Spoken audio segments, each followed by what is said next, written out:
Benarkah kerajaan tertua di Jawa ada di Purbalingga, Jawa Tengah? Baik, dari penelusuran yang kami lakukan, kisah ini bermula dari dua buah prasasti yang ditemukan di daerah Purbalingga, Jawa Tengah. Kedua prasasti tersebut adalah 1. Prasasti Cipaku. 2. Prasasti Bukateja. Prasasti Cipaku, siapakah Indrawardana Wikramadeva? Sebaris kalimat dalam aksara Palawa tergores pada batu sebesar gajah di bawah pohon beringin dengan tajuk Rimbun yang ada di Duku Pangebonan, Desa Cipaku, Kecamatan Merebet, Kabupaten Purbalingga. Watu tulis, begitu warga setempat menyebut, yang kemudian dikenal dengan prasasti Cipaku itu merupakan salah satu artefak sejarah penting yang ditemukan di Purbalingga.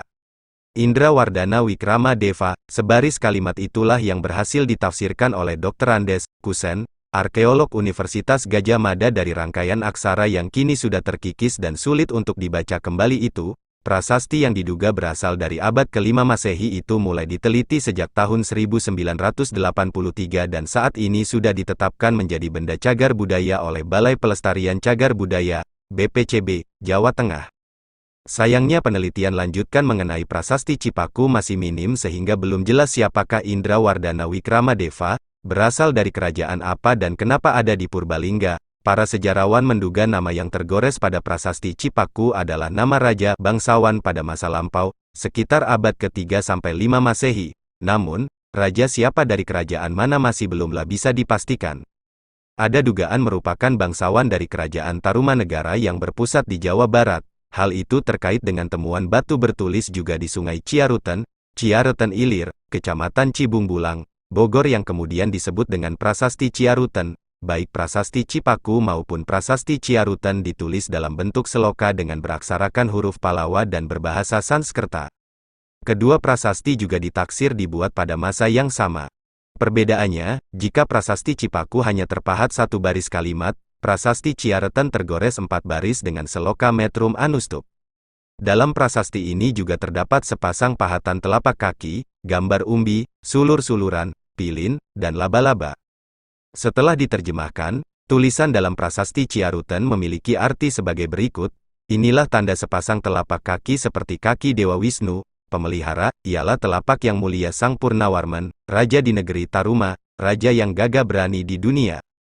Raja Purnawarman adalah raja yang diduga memimpin masa keemasan kerajaan Tarumanegara. Jadi, apakah Cipaku dan wilayah Purbalingga waktu itu masuk wilayah kekuasaan Sang Purnawarman?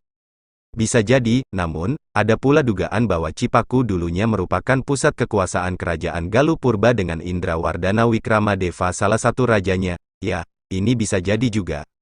Hingga kini prasasti Cipaku masih menyimpan misteri.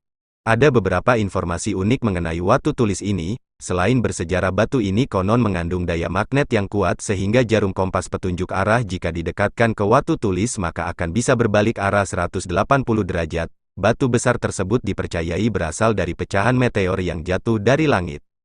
Kalau bertandang ke situ silakan coba sendiri ya. Watu tulis juga masih dikeramatkan warga setempat dan dikunjungi berbagai peziarah dari dalam dan luar kota. Banyak sisa dupa dan sesaji yang ditinggalkan di sekitar prasasti Cipaku. Untuk rute menuju ke prasasti ini, kalau Anda dari pusat kota Purbalingga, Anda bisa berkendara ke arah Bobotsari. Setelah sampai di perempatan Mangunegara, Merebet belok ke kanan, ikuti terus jalan utama dan ada penunjuk jalan menuju prasasti Cipaku yang dibuat Pemda Kap Purbalingga maupun Balai Pelestarian Benda Cagar Budaya Jawa Tengah. Anda bisa memarkir kendaraan di Museum Lokastiti Giri Badra yang berada di area situs Cipaku, kemudian, lewati jalan setapak tepat di samping museum milik Bapak Mintoharjo ini kurang lebih 50 meter.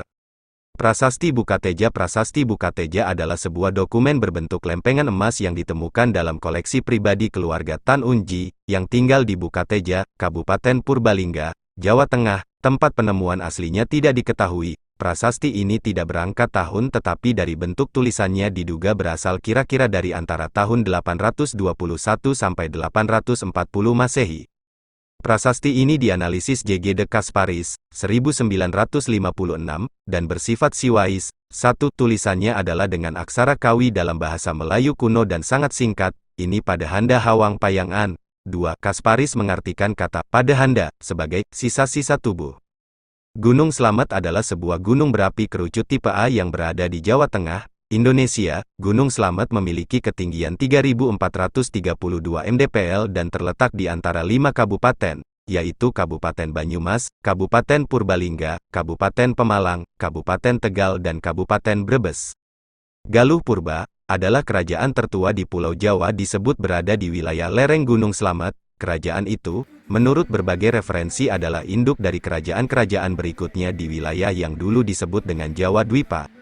Kerajaan Galuh Purba abad 3–4 Van der Molen, 1988, Indonesia di ambang sejarah. Canisius menyatakan bahwa pendatang-pendatang dari tanah Kutai datang ke tanah Jawa jauh sebelum abad ke-1 Masehi. Pendatang-pendatang itu masuk dari pantai Cirebon dan menetap di pedalaman sekitar Gunung Cerme, Gunung Slamet dan lembah Sungai Serayu. Kerajaan Galuh Purba dibangun oleh pendatang yang menetap di kawasan Slamet. Ratu Galuh, kemungkinan kerajaan bernama Galuh Sinduala, Bojong Galuh, dan beribu kota di Medanggili, 78 Masehi. Namun ini masih diragukan karena bahasa dan tulisan Sanskerta belum dikenal luas pada zaman itu. Di bawah Galuh Purba atau Galuh Gora, Gora adalah nama Gunung Slamet sebelum berubah jadi Gunung Agung dan akhirnya jadi Gunung Slamet. Di sana berdiri kerajaan-kerajaan kecil yang meliputi, pada abad 1–6 banyak kerajaan yang memakai kata Galuh selain kerajaan Galuh Purba di Jawa, diantaranya Kerajaan Galuh Rahyang yang berlokasi di Brebes, beribu kota di Medang Pangramesan. Kerajaan Galuh Kalangon yang berlokasi di Roban, beribu kota di Medang Pangramesan. Kerajaan Galuh Lalean yang berlokasi di Cilacap, beribu kota di Medang Kamulan. Kerajaan Galuh Tanduran yang berlokasi di Pananjung, beribu kota di Bagolo. Kerajaan Galuh Kumara yang berlokasi di Tegal, beribu kota di Medang Kamulyan. Kerajaan Galuh Pataka yang berlokasi di Nanggalacah, beribu kota di Pataka.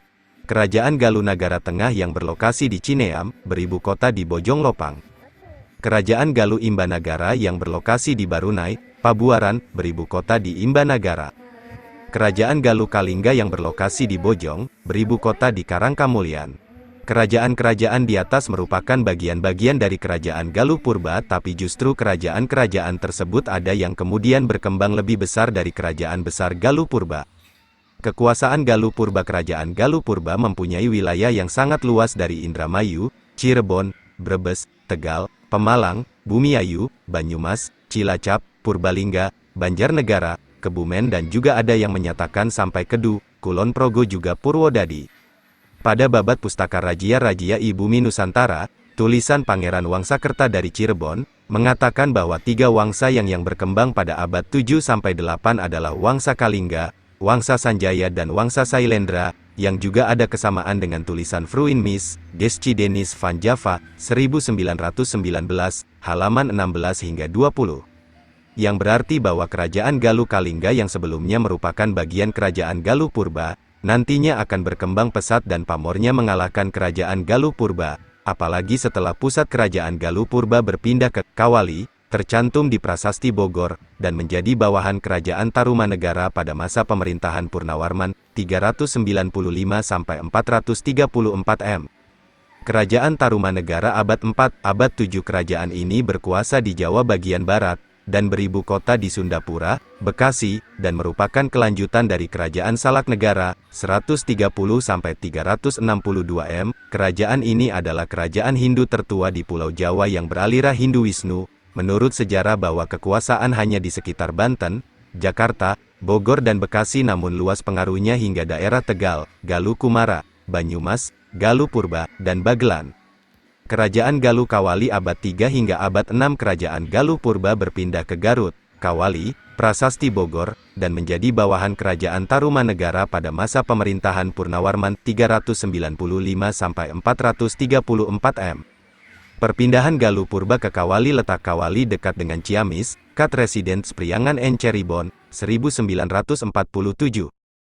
Keturunan Galuh Kawali banyak yang kawin dengan keturunan kerajaan Kalingga, sehingga menyebabkan raja-rajanya banyak keturunan kerajaan Kalingga. Setelah pusat kerajaan dipindah ke Garut, pengaruh kebudayaan makin lama makin pudar dan berganti pengaruh dari kerajaan Kalingga.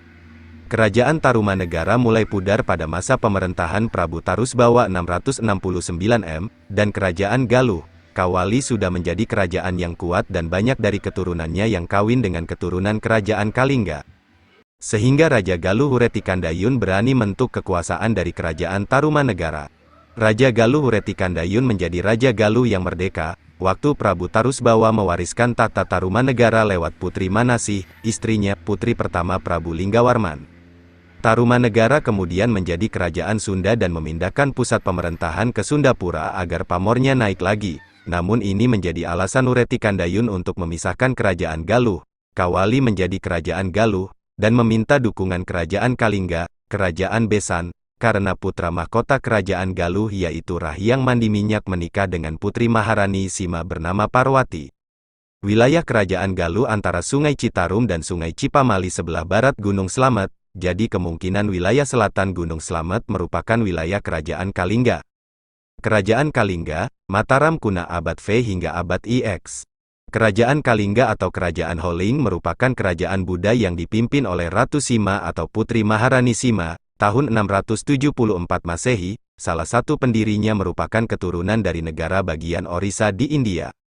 Setelah Maharani Sima meninggal di tahun 732 Masehi, Sanjaya menggantikan buyutnya dan menjadi Raja Kerajaan Kalingga Utara yang kemudian disebut Bumi Mataram, dan kemudian mendirikan Wangsa Sanjaya di Kerajaan Medang, Kerajaan Kalingga, Buddha, berubah menjadi Medang, Hindu beraliran Siwa, yang dipimpin Raja Sanjaya atau Rakai Mataram pada tahun 732 M. Prasasti Canggah, ibu kota kerajaan berada di Medang Kemulan. Candi-candi Siwa, Hindu, di Dieng Banjarnegara dibangun pada masa ini. Menurut teori Van Nairsen, pada masa pemerintahan Rakai Panangkaran, pengganti Sanjaya sekitar tahun 770-an, kekuasaan atas Medang dikuasai dan direbut oleh Wangsa Sailendra yang beragama Buddha Mahayana.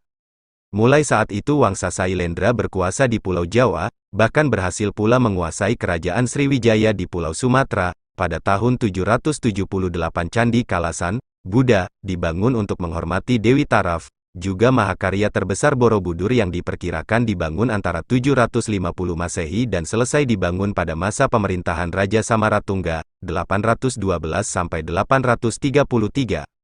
Sampai akhirnya, sekitar tahun 840-an, seorang keturunan Sanjaya bernama Rakai Pikatan berhasil menikahi Pramudawardhani putri mahkota Wangsa Sailendra. Berkat perkawinan itu ia bisa menjadi Raja Medang, dan memindahkan istananya ke Mamrati di daerah Kedu.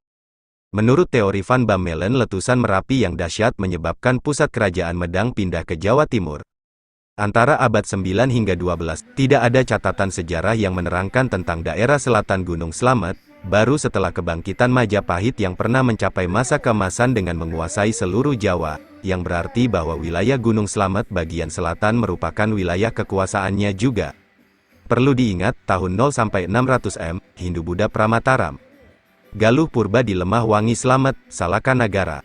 Tarumanagara Sunda Galuh Kalingga Kanjuruhan 600 hingga 1500 Masehi, Hindu-Buddha, Mataram Hindu Kahuripan Janggala Kadiri Singasari Sriwijaya Majapahit Pajajaran Blambangan 1500 M. Sekarang, Islam, Demak Pajang Banten Cirebon Sumedang Larang Mataram Islam Kartasura Surakarta Yogyakarta Mangkunagara Paku Alam. Semua kerajaan ini adalah langsung turun-temurun tanpa terputus dari kerajaan Galuh Gora atau Galuh Purba.